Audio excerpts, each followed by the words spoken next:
መለስተኛ ቁጥር ያለው ህዝብ ያልተመናመነ መሬት ከሞላ ጎደል በቂ ዝናብ ተይዞ ድህነት ነበር አሁንም ያ ድህነት አለ ነገር ግን ቤዙ ስሩ እየተናደ ያለ ድህነት የነበርንበት የድህነት ለበል አንድ ቤዝ ነበርው ያ ቤዝ እስካለ ድረስ ድህነቱ ከኛ ጋር አብሮ ሊኖር ይችላል ትልቅ አደጋ የለው የመራብ ካልሆነ በስተቀር የመበታተን አደጋ ያለው ግን ያ ቤዝ አሁን እየተናደ ነው ከስር እየተናደ ነው አንደኛ በላይ ላይ የሚቀመጠው ህዝብ ቁጥር በከፍተኛ ደረጃ እየጨመረ ነው ሁለተኛ የኢኮኖሚ መሰረት የሆነው ማሳው መሬቱ ኢንቫይሮንመንቱ በኤክስተርናል ኢንቫይሮንመንት መለወጥ በዓለም አቀፍ ደረጃ ባሉ ለውጦችና በውስጣችን ባሉ ለውጦች ምክንያት እየተናደ ነው ስለዚህ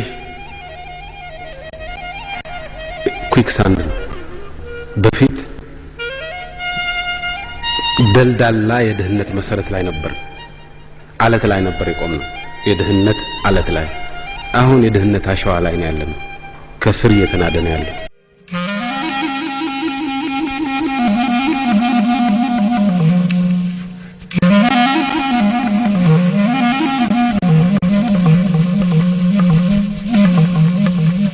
በፊት ኣብ ልምዓቱን حرفاف اداوكم طاي كم نسرح كرلو قوف حرنا عاصمتنا لنا حزد ما قوف حرنا تخلق نتولى لنا ابزئا كم ناي قدما حبرتكم يا وساني ابزئا كم ناي وترو عم منغو دبكمن عم منغو بعلكمن زلو من مخخار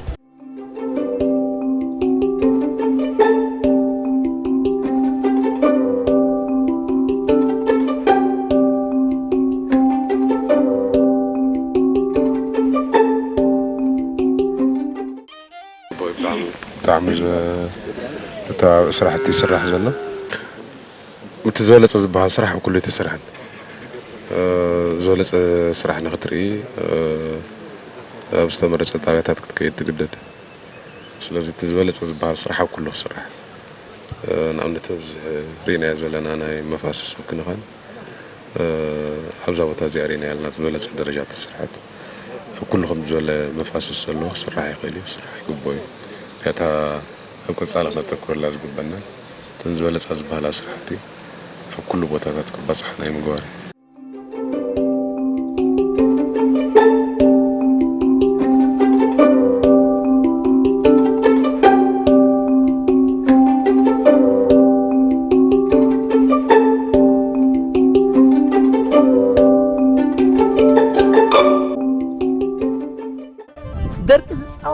ممكن هنسينا أنت تطلع بوليس استراتيجي أحدك أو رأسات بيرنا كمان هنت حيال ما يكون توقع درك زبالين من يدخل ما يلوش تمريتي ذاتي شكدا ما تتحجي مول إنه بحنت موتور غيره تستزرت أغلي لك خمس مريت تدرك خبقهم سادرك درك تصوريه زول من قستون حزي زي فلس تعيد درك خما غير يتصور تاع من قستكم سغابير كصاله ان ايف تيفلط اي من قست ግን ما يحنت ما يكلت ما يتي وقع درك وقع يتفلت شو عطيكو 3 ماي 4 ماي 5 ماي وقع حسان من قست اذا قنبر ما يوقع كنت تنماي سلالي تتحازع سئلن حمد حزن كيدن بدحري نقيص خز كنت تنماي اي تحازالو كنت زي تكون اخت حمد كافزي اتمليط افتي اتحاز كافتي اتمليط ازي اتحاز كافتي امليط اتفتي اتحاز 100% حمد يخدم 100% ماي 95% مشت مريت مسأتو إيو 5% ينوتيعو ويدما زولي لزخي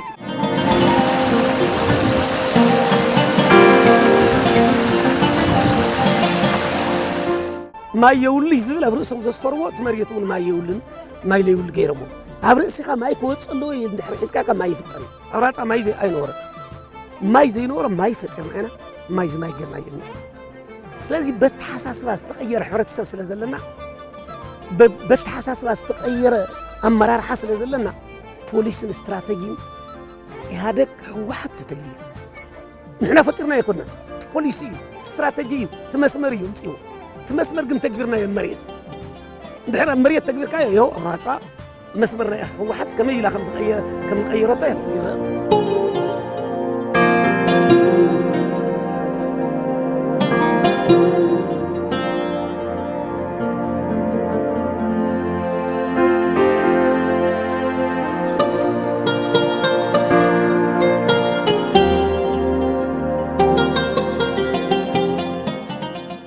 It's really remarkable to think about where this area started 10-15 years ago and what it's become today. ብጣዕሚ ዝንኣድ ስራሕ እዩ እዚ ከባቢ ቅድሚ ሕዚ ዝነበሩ ኩነታትን ሓዛም ጥዎ ዘሎ ለውጥን እንትንርዳእ ፃዕሪ ህዝቢ ዘይስራሕ ነገር ከም ዘየሎ ዘርኢ እዩ ህዝቢ ሓመድን ማይን ክዕቅብን ኩነታት ዝገፀ መሬት ክልወጥን ምግባሩ ድማ ካብዚ ሓሊፉ ናብ ዝብላዕ ፍራምረ መብፅሑ ብጣዕሚ ዝገርም ስራሕ እዩ This is my second time of visiting here. I was here 3 years ago.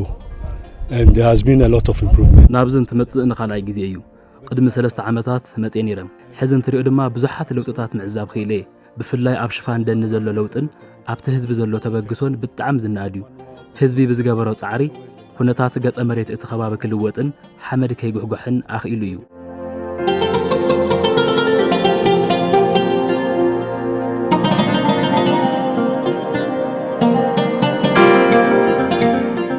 زخبركم تشلمتي كانوا كلكم عدس ولكم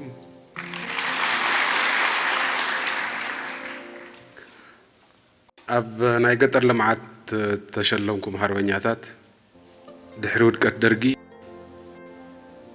تراباريبنا ليتن كتر نشكلكم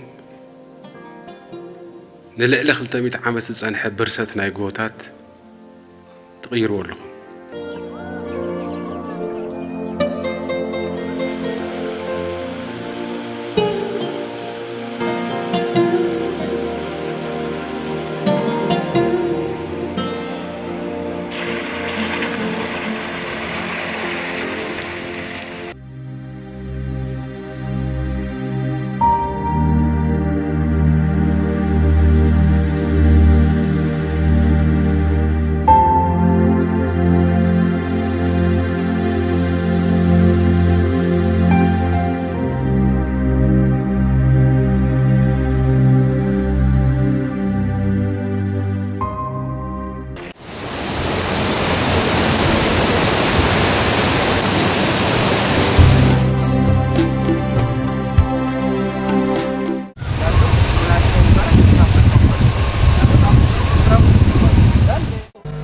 የህዳሴ ጉዟችን መሐንዲሶች እኛው ግንበኞችና ሰራተኞች እኛው የፋይናንስ ምንጮችና አስተባባሪዎች የህዳሴ ጉዟችን ባለቤቶች እኛው መሆናችንን የሚያሳይ የባለቤትነት ማረጋገጫ ካርታችን ነው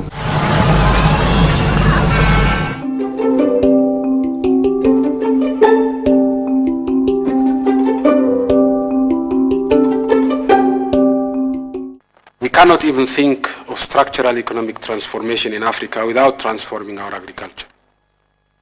Our agricultural sector is plagued by problems created by others and by our own mismanagement.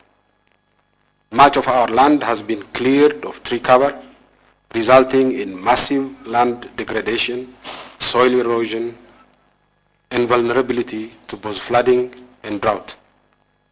As a result of the global warming that has already happened, we have become more exposed to strange combinations of drought and flooding. The resource base of our agriculture is seriously threatened. We need to act and act quickly to stop or at least radically mitigate soil erosion. We need to improve the moisture retention capability of our soil, recharge our underground water resources, and increase the flow of our rivers. We have to rehabilitate our degraded hills and mountains. We cannot hope to mitigate the impact of droughts and floods without a massive reforestation of our hills and mountains. But the impact of such a massive reforestation program will not be limited to its effect on soil erosion and water management. The trees we plant could become vital sources of new income, Green development involving massive reforestation, water management, and soil conservation programs is thus central to any hope of transforming agriculture and improving the income of our farmers.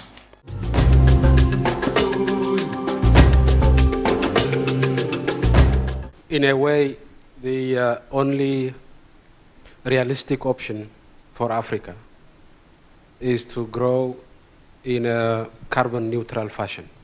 The African perspective is this: Africa contributed nothing to global warming because it failed to develop the way the rest of the world developed. Second, the impact of global warming is going to be more devastating in Africa than elsewhere in the world. Africa has the potential to grow in a green fashion. I'll give you two examples: Ethiopia and Congo.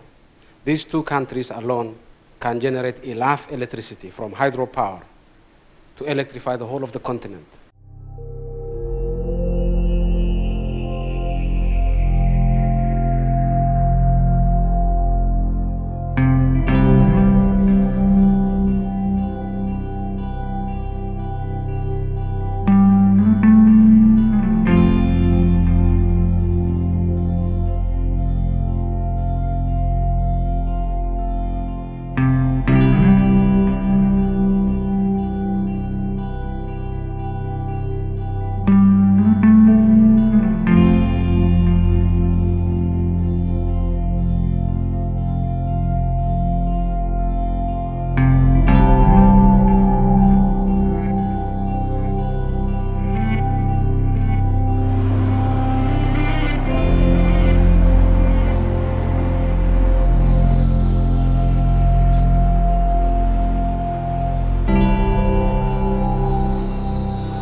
አባቶች በጸሎትና በምህላ ከህፃን እስከ አዋቂ ከሊቅ እስከ ደቂቅ አፍሪካዊ በየትኛውም መልኩ ከልኡካን ቡድኑ ጎን እንዲሆንና የሚሄዱበት የሚሳካ የሚናገሩት የሚደመጥ የሚጠይቁት የሚመለስ ተልእኳቸው የሰመረ እንዲሆን በመልካም ምኞት ለማጀብ ነው።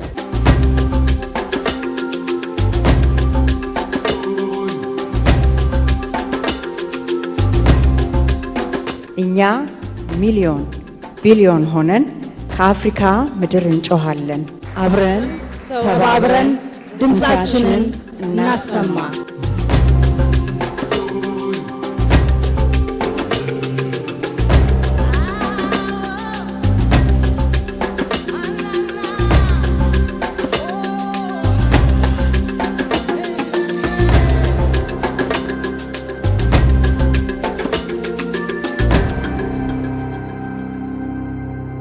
I want to assure everyone here that I will work tirelessly and with total dedication to the fulfillment of the interests of our continent as a whole in the upcoming negotiations.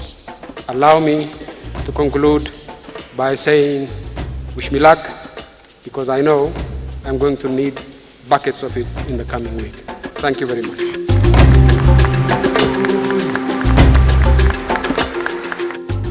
On the eve of the conference, the whole world was watching Copenhagen, and Africa was watching Meles Zenawi.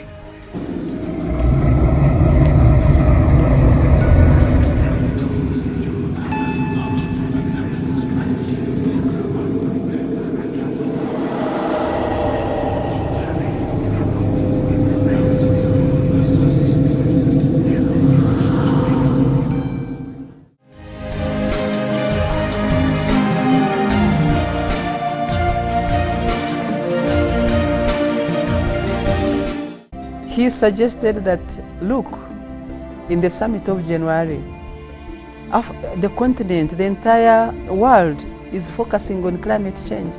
Climate change is here. We Africans, we are many, we have the question of numbers, which we can use to negotiate better. He suggested the heads of state.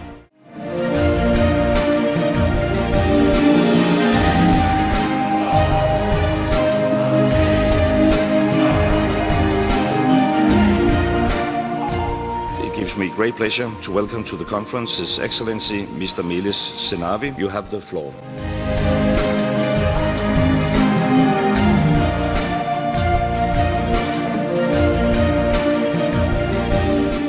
Ethiopia is deeply honored to have been chosen to be the spokesman of Africa on climate change and to lead the common negotiating team. I am immensely proud to be able to speak today not on behalf of my country, Ethiopia, but on behalf of Mother Africa as a whole.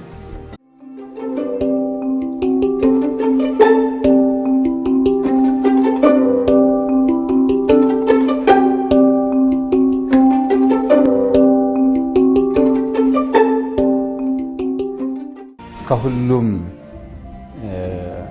አህጉራት በጣም የምትጎዳው በአየር ንብረት ለውጥ አፍሪካ ናት። ጠቅላይ ሚኒስትር መለስ ናቸው የአፍሪካን ሚና በአየር ንብረት ለውጥ ድርድር በጣም እንዲጎላ ያደረጉት። Every one of us knows that Africa has contributed virtually nothing to global warming, but has been hit first and hardest. The fragility of our ecosystem has meant that for Africans, the damage of climate change is not something that could happen in the future. It's already here with us, sowing misery and death across the land. Africa is indeed paying with the misery and death of its people for the wealth and well-being that was created in the developed countries through carbon-intensive development. That, of course, is fundamentally unjust.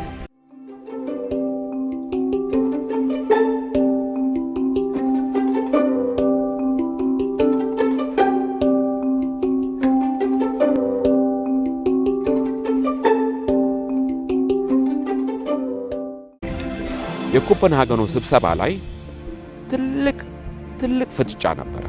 አንደኛ የአሜሪካ መንግስት የኦባማ ፕሬዝዳንት አቋም ይዞ እንዳይሄዱ ኮንግረሱ ከልክሏቸዋል። ቻይና እንዳትወገዝ ትፈልግ ነበር። ፈረንሳይ ሌላ አቋም ነበራት።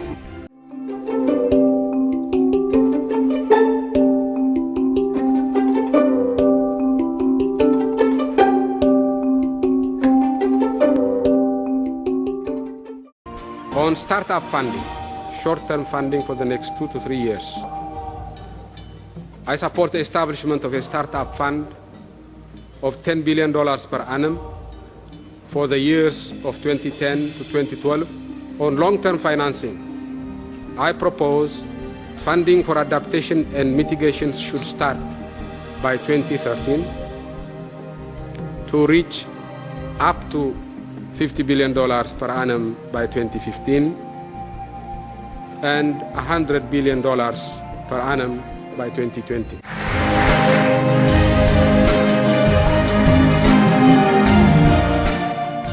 Nice to see you. Good to see you. You have been working so hard. I'm very impressed. America will be a part of a fast start funding that will ramp up to $10 billion by 2012. We will engage in a global effort to mobilize $100 billion in financing by 2020.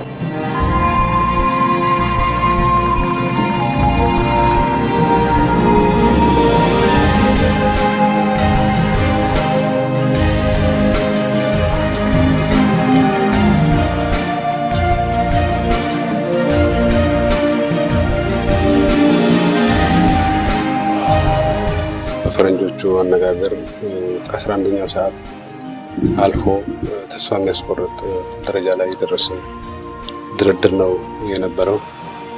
በስተመጨረሻው ግን እንደምንም በተሳካ መልኩ ለመቋጨት ተችሏል። በዚህም አፍሪካ እና ኢትዮጵያ ተጠቃሚ እንደሚሆኑ ጥርጥር የለኝም። በብቃታቸው የተነሳ ወደ ኮፐንሃገን ከመምጣታቸው በፊት ወሳኝ የሚሏቸውን መንግስታት ቀደም ብለው አነጋግረው በመቆየት በኮፐንሃገን ይገኛል ተብሎ ተገምቶ ከነበረ እናቀርባለን የሚለው የለሙ ሀገሮች ቃል ከፍ ብሎ ነው የተገኘው። አፍሪካን ይወክላል የተባለው ቡድን አዲስ አበባ ተሰብስቦ በነበረበት ወቅት ከተቻለ 60-70 ቢሊዮን ድረስ ለአፍሪካ መጠየቅ አለበት። ካልተቻለ የመጨረሻው ምን ጠይቀው ከ18 ቢሊዮን እስከ 23 ቢሊዮን አካባቢ ነው ምን ጠይቀው የሚል ሐሳብ ነው አቋም ነበር የተወሰደው ውስጥ አቋም። በዚህ ላይ በመመስረት እኔ ያቀረብኩት ሐሳብ ለአፍሪካ ከ30 እስከ 40 ቢሊዮን ዶላር ያስገኛል ተብሎ የሚገመት ነው። Talking to one point on the continent, talking to one point globally was a big achievement, and this was needed. If he was not there, we wouldn't have managed. And I want also to take this opportunity to pay tribute to you, Mr. Prime Minister, because you have been in several cases our spokesman, our spokesperson. In the G8, the G20, today in the climate change, and we do appreciate the sacrifice you're making in order to represent the whole continent, to have to speak with one voice in difficult issues such as climate change. And I admire the way you treat these questions.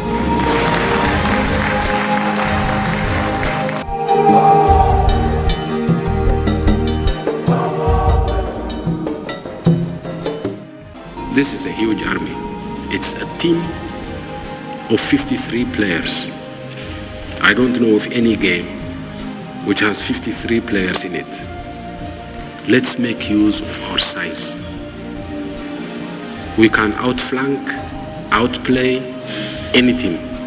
One Africa, one message. Could you repeat, please? One Africa, one message.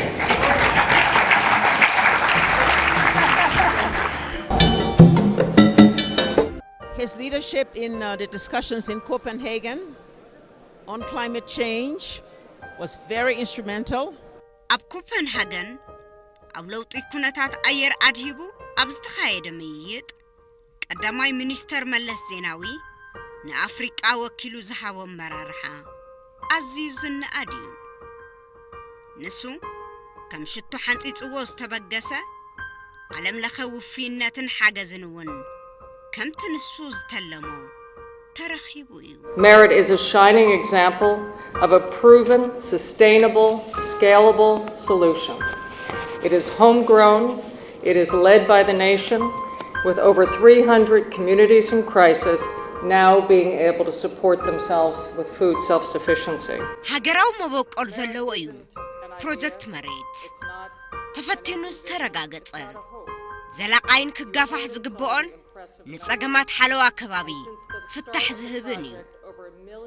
ኣብ ፕሮጀክት መሬት ዝተሓቆፉ ጸገም ወሕዲ መግቢ ዝነበሮም ሓረስቶት ሎሚ ጸገሞም ተፈቲሕሎም።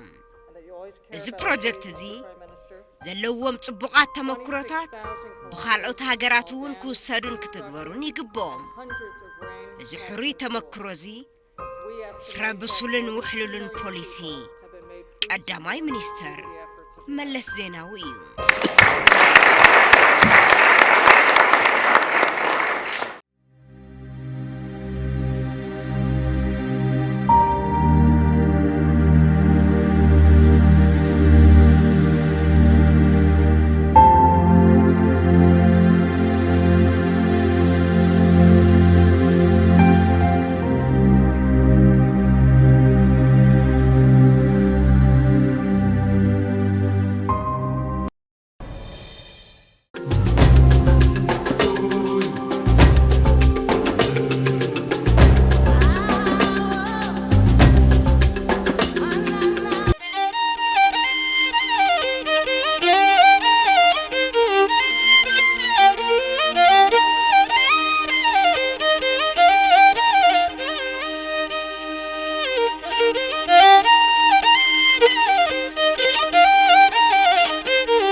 is a story of vision, dedication, and collaboration on a monumental scale.